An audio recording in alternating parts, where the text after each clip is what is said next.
les amis! Aujourd'hui, nous allons parler d'une expression qui dit « L'herbe est toujours plus verte ailleurs ». Que pensez-vous que cela signifie? Eh bien, quand je regarde le jardin de mon voisin, je trouve que son gazon est plus vert que le mien. Peut-être que ton voisin peint son herbe avec de la peinture verte. Et pourquoi il ferait ça? Pour avoir un jardin plus joli. C'est le concours de celui qui aura le plus joli jardin. C'est vrai que si l'herbe est bien verte, elle est plus jolie, plus fraîche. Quand on voit un beau jardin vert, on a envie de se rouler dedans et on a envie d'avoir la même chose. Poursuivez votre raisonnement.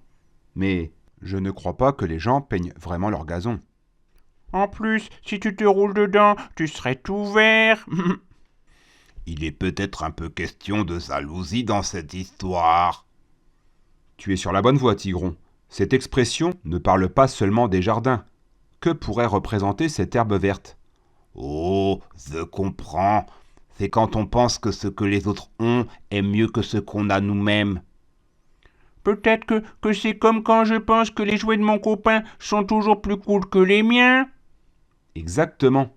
Quand on dit que l'herbe est toujours plus verte ailleurs, cela signifie qu'on a tendance à croire que la vie des autres est plus heureuse ou meilleure que la nôtre.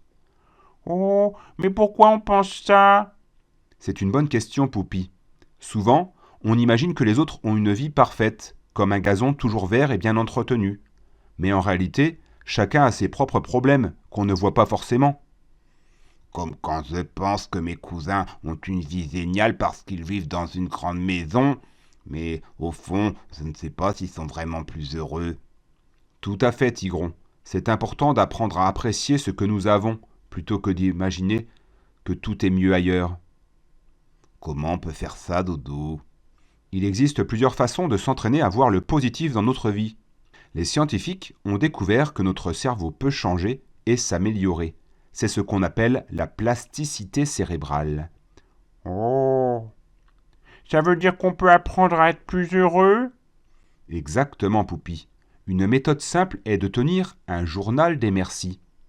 Chaque soir, on peut écrire ou dire 3 choses qu'on a aimées dans notre journée et on dit merci à la vie de nous les avoir fait vivre. Comme quoi, par exemple?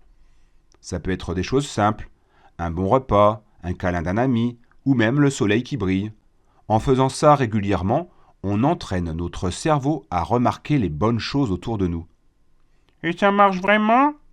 Oui, des scientifiques ont montré que les personnes qui pratiquent régulièrement la gratitude, c'est-à-dire les remerciements à la vie, se sentent plus heureuses et plus satisfaites de leur vie.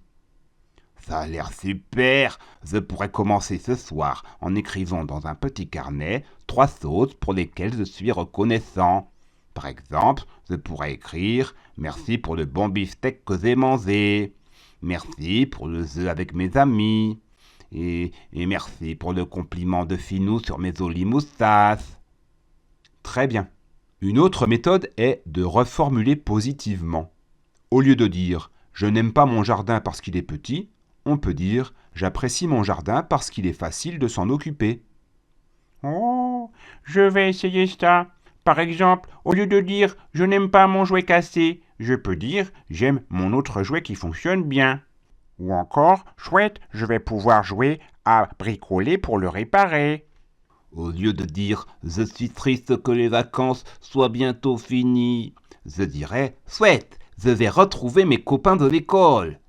Exactement. Et n'oubliez pas, il est normal d'avoir parfois des pensées négatives. L'important est d'essayer de trouver un équilibre et de ne pas oublier les bonnes choses que nous avons déjà. Alors, au lieu de rêver du jardin du voisin, je devrais m'occuper du mien et le rendre joli. C'est une excellente façon de voir les choses, Poupi. Et vous savez quoi? On pourrait même dire « l'herbe est toujours plus verte ici » si on apprend à voir les belles choses autour de nous. Oui, je vais essayer de me concentrer sur les choses positives dans ma vie. Les expressions sont des trésors. Nous avons trouvé une clé.